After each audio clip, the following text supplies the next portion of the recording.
Welcome to the Career Ready Podcast. Learn about resumes, cover letters, LinkedIn, interviewing, and all the things you need to be career ready with the Career Services Center at College of DuPage. I'm your host for today's episode, Rebecca Harrington. In addition to learning about resources in the job process, an important part of being career ready is understanding different career paths. To help us explore professions in the theater, I think you have to say it like that, right? The theater. Or the theatre. The theatre. I have invited Daniel Millhouse to talk with me today. Daniel's a professor in the theater department here at College of DuPage. Welcome, Daniel. Hello. Glad to be here. Very glad to talk exciting. about theater and careers. I'm going to try not to sound funny and say theater funny all the time. I'll try not to be British. I'll try not to be British. No, sorry, listeners, but when you're talking about theater, it's hard not to be too theatrical. Yeah, we don't know if we're saying theater with the R-E at the end or the E-R. We'll try it multiple ways. Yeah, we'll have a word count. We'll see if anyone can tell the difference.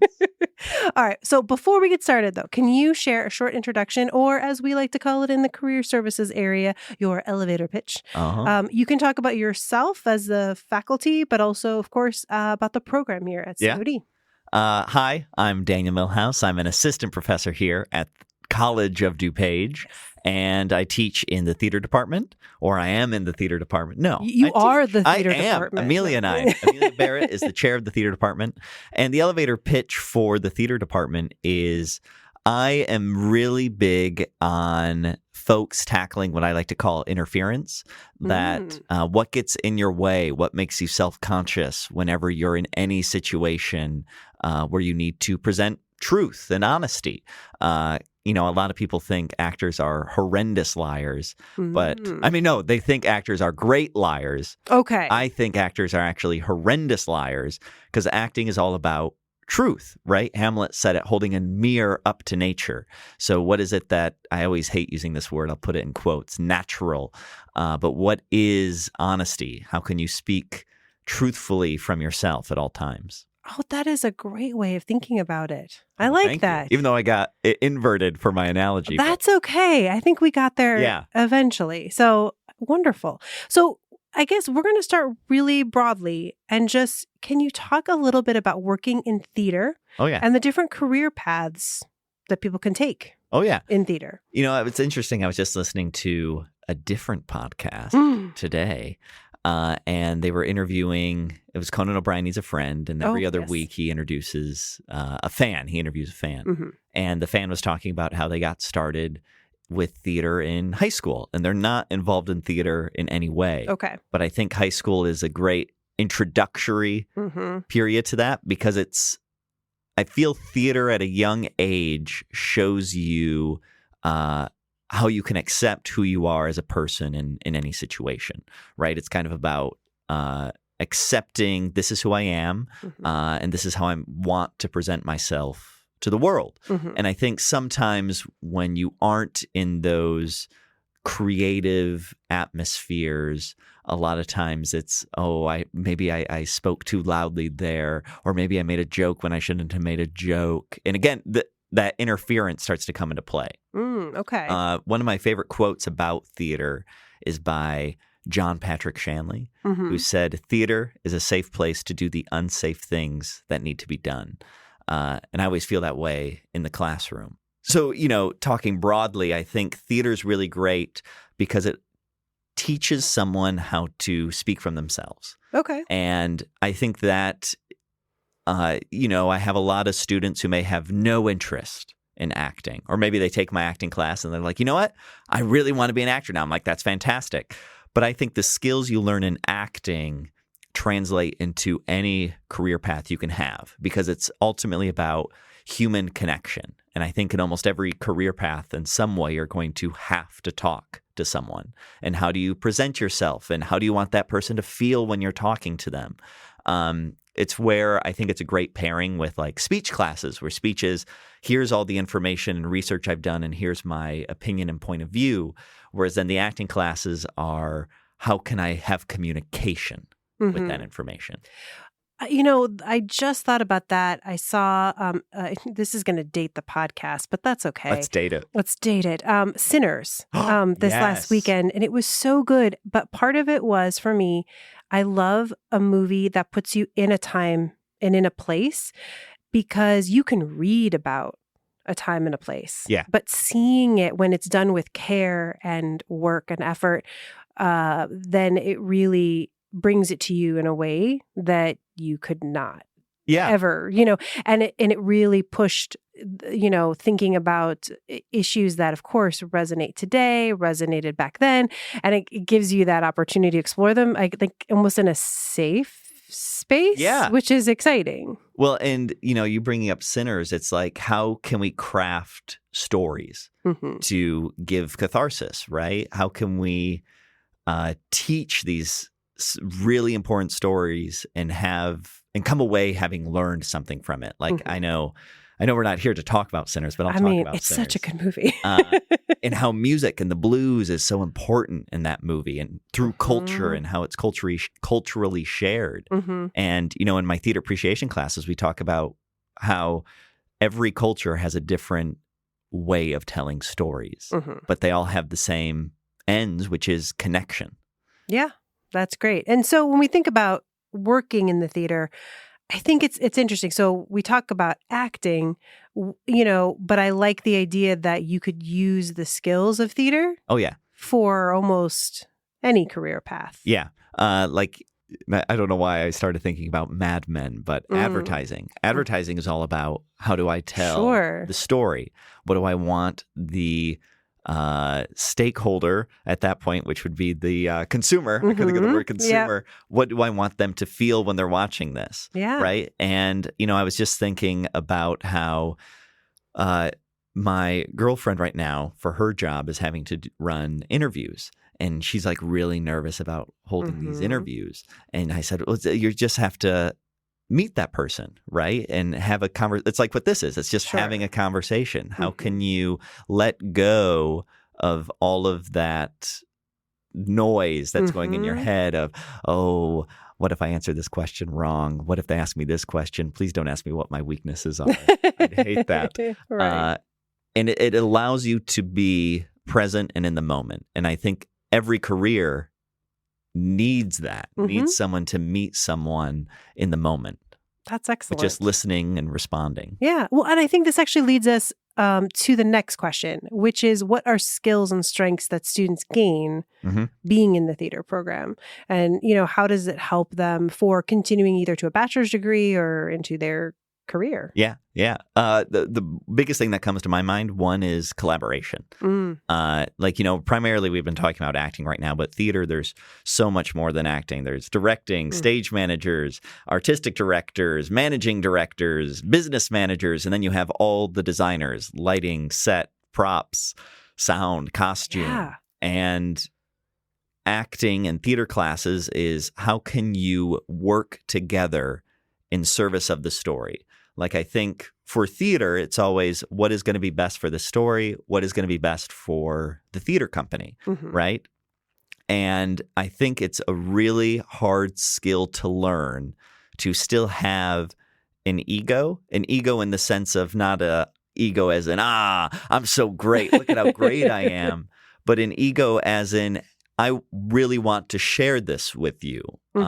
It's like, what was a great analogy I heard from Bryan Cranston, where he was talking about, it's like an ego, if you bought someone a gift, is like, hey, I bought you this gift and you're going to love it because I bought it for you, versus buying someone a gift when it's like, hey, I remembered you mentioned you wanted a scarf, and so I got you a scarf. And there's like a more generosity to it. And I think theater can help you get the artistic, the higher ego in a way that you work with each other to get the best product you can have. Right. Like, it's not enough that I give my best performance. If I give my best performance, but the play itself goes south, that won't mean anything. I succeed when the production succeeds. And it's, that's what we tell our acting classes, where it's not about, a lot of actors think, oh, I'm going to forget my lines. Oh, how do I look? How am I saying this line?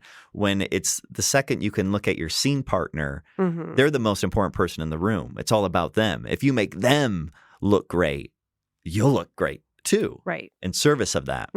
It's kind of give and take and responding. Yeah. And I can see that being something when you're thinking about any other career, even if a typical I work in marketing or, as you said, advertising, whatever, the idea of thinking, yes, you need to do your best, but the idea is that you want the team, whoever you're working with, to succeed. And I think, you had said marketing and advertising, and it made me think of even nursing. Oh, there sure. has to be, I think, theater teaches empathy.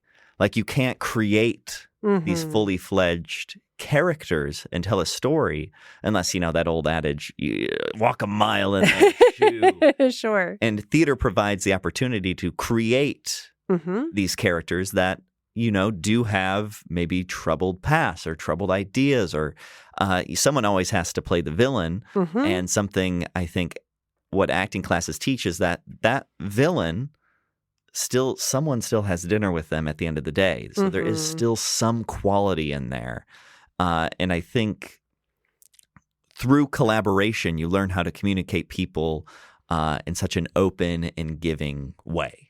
Yeah, I mean, I wouldn't be surprised for nursing or anything in healthcare where role playing or doing anything like that would be super helpful. Oh yeah, and there's it's built in the curriculum for nursing, standardized patients where actors can be hired to, I think there's a famous Seinfeld episode where Kramer gets his disease right. and he works so hard to act that disease. Yes, I remember. Oh, I love it. All right. Are there experiences or opportunities that you recommend developing professionals seek out while they're preparing for a career in theater? So if someone does say to you, no, I want to be an actor, or I want to, be a director, or, actually I want to make my living in theater. While they're in school, what are the things they should be doing? Again, I think what's great about school is that it's the safest way to start to experiment. Not even if you're getting into acting, any career. This is where, especially it's why I truly love College of DuPage, because it kind of creates this atmosphere where, we learn through failure. What's the Samuel Beckett quote? Ever tried, ever failed, no matter. Try again, fail better. Yes. Butchered that quote immensely, but the idea is there. I get it. The time where you have to figure out what it is that you do better than anybody else, right? I think a lot of times actors get in the mindset, or people get in the mindset, any interview, they're looking for this specific thing. You'll never know what they're looking for. So the best you can do is, how can you figure out what it is that you do better than anyone else, right? And it's finding those log lines. How would you define your character? Adjectives. Finding out how you can market yourself. What's your brand, right? So that you're not trying to shove a square peg into a round hole. Yes. I still get comments on the log lines I came up with for myself that are at the end of all my email signatures, mischievous, charming, goofball. And so those are kind of the characters that I also want to play. Right. But again, I think in school, it's when you get to experiment and try to work outside that box as well. Sure. But, my advice is always figuring out what it is that makes you uniquely you, so that when you're reaching out to agents or presenting yourself at auditions or interviews, you're showcasing who you are rather than who you think they want you to be. So would part of that be trying to find roles or opportunities that are different, or you kind of change it up somewhat to try something, instead of always playing the same thing or always looking for the same kind of? Well, I always try to encourage people to find what shows do they watch and what characters do they see themselves in those TV shows. Why do they see themselves in that way? Or, actors. What actors do you resemble, maybe physically or maybe emotionally? Yes. So that you can start to figure out what their career path was. Like for me, I remember looking at David Tennant. Everyone says I look like Seth Meyers and Bill Skarsgård. And Bill Skarsgård, David Tennant, drastically the David different. Tennant, I'm not sure if maybe. Oh, no. Well, I mean. I got to go back to the drawing board. No. So, I always encourage, how can you look at yourself as, this sounds really bad, but as a product? Because you are a product. What are you trying to sell so that agents will know how to market you? Because agents aren't going to take the time to maybe a manager will. But I know of agents who have mismarketed their clients, and then they keep going out for auditions that they'll never get. Another thing I always say is read and see theater. See as much as you can. Even movies, film, watch everything and dissect it. Not whether, I really like that or I didn't like it, but what really captured you with that story? Did that acting, what moment felt that you were like, oh my gosh, I believe those characters? And usually it's those characters we love to hate that I think we learn the most from. Yeah, absolutely. Oh, I like it. And again, I can also see all of that advice applying to anyone in college to try everything, to figure out who you are, to figure out your brand. Again, all applies. And another advice I really love to give is when I was working at another institution, we went through DEI training, diversity, equity, inclusivity training. And one thing that really stuck out to me, because at that time I was also starting a new theater company called Miss Alliance Rep, and they had really pushed for reading stories that, this is going to be the opposite of what I was just saying, look at where you fit, but look at stories that are not you being seen on the screen, right? Because that's the best way that we can evolve as a society and as a culture, and learning these different stories. That's why I think Sinners is so important right now too, and that it's hit popularity is because it's there's no one in that movie that looks like me. Yeah. And so there is I'm evolving in that way, artistically and culturally, and I think that's just so important. Yeah. Definitely. No, it's a like you said, it's a way to step in other people's shoes. Yeah. So what are you doing in your program here, specifically at College of DuPage, to help prepare students to work in theater or to use theater in their lives? Yeah, the biggest thing I try to do in all of my classes is I try to make it as real world as possible. Now, we have our lecture-based classes, which is lecture-based, but anyone that's ensemble-based classrooms, I always try to do that. I always do the exercises along with students, especially in like the stage movement or movement for the actor class, because I think it's really important to set up the expectation of what will the rooms be like outside of college, right? The classes, a little bit more lenient because there has to be more of that structure. But when we get into the classes that are the productions for college theater in the fall and spring semester, it's I want students to feel as close as possible to that real thing as they could, an ideal real thing, right? Because there are, of course, going to be certain rooms you'll be in that'll be the exact opposite. Right. But it's again, with education, ideally it's all of our students are going to have the power to impact the change that needs to happen in any industry. Right. So why not set them up with what an ideal theater company could be like? Yeah, well, I like that. I like that to get the fundamentals so that they can grow from there. Yeah. I'm going to put an extra question in here just because we are outside of Chicago. And I feel like Chicago, I don't know if everyone thinks of it this way, but those of us that live here definitely think of it as a theater town, but very different than New York. Yes. So kind of talk about the differences between that smaller theater work versus, I'm going to be on Broadway. There's so much. There's a variety. You reminded me of another piece of advice I always give students who are really passionate about acting but are really afraid to go in the industry because it is a competitive field. Sure. And the thing is, acting, theater will always be there. There will always be opportunities, right? So it's like if you're worried about making a living, great, do the other job that you're like really also interested in. Yes. But know that there's tons of theaters that will rehearse in the evening, so you can still act and you can still have that community and you can still tell stories. And I think Chicago is really big with the non-union scene more than New York. I think there's more opportunities here in Chicago because it is a smaller city, so there's more opportunities to be seen. Whereas sometimes in New York, the only way you can get your foot in the door is if you're in the union. Sure. Or, it's always producing with friends and things like that. That's probably the new thing I always try to let students leave classes with is if you're not finding work, create the work. You bet. I always use the It's Always Sunny in Philadelphia crew as an example because they were a group of 3 friends who said, we're not getting cast in a lot of things. Or one of them, I think Charlie Day, was always getting cast. And they said, let's make something. And if we find it funny, someone out there, it'll find its audience. Sure. And they created that thing, and it's about to start its 17th season. Yeah. And they made it from a video camera VHS tape that they sent around. And it's only easier now with everything being digital.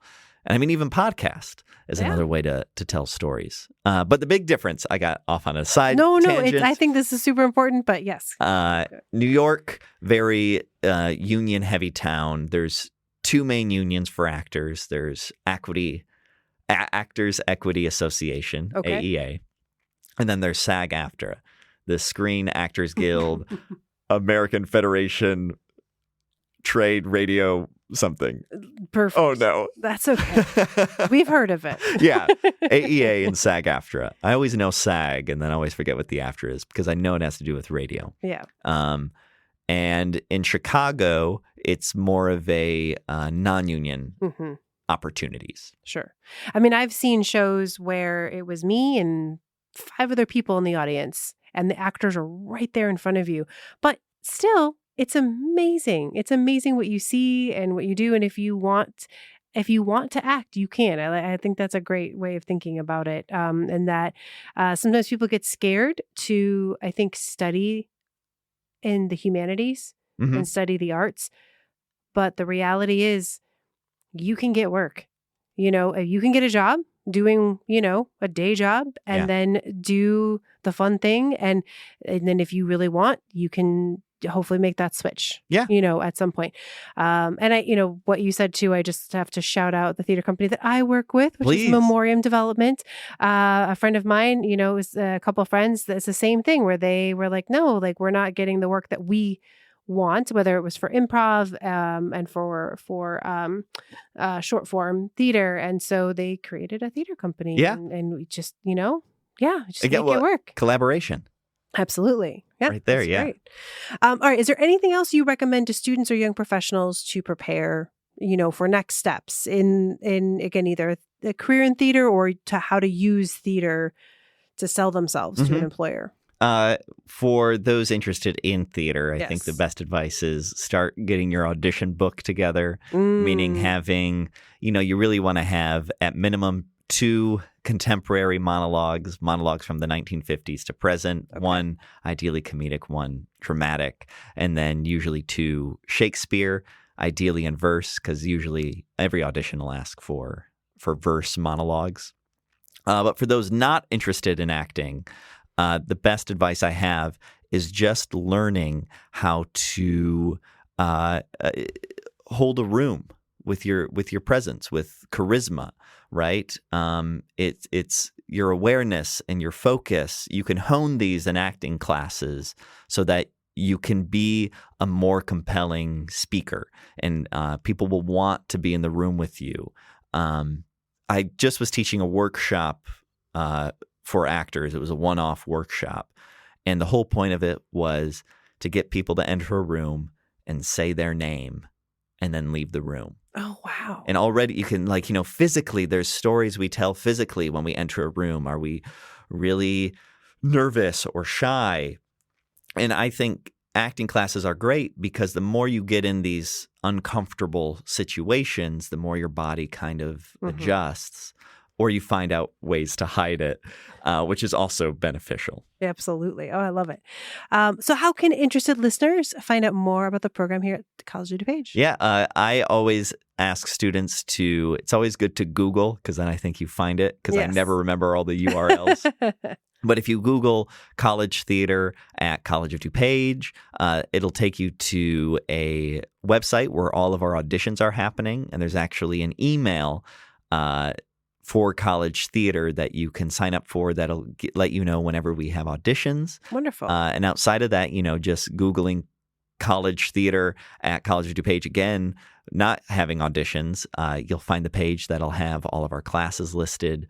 And we also have, pathways, suggestions to take, so that we make sure you get out of here with all the credits you need to get the artistic associate's degree or transfer to a different college. Yeah, wonderful. And I think you need to pitch your theater company again, right? Oh, Memoriam Development. Yes, absolutely. Yeah, we're going to be doing the late night morning show this September at the Elgin Fringe Festival.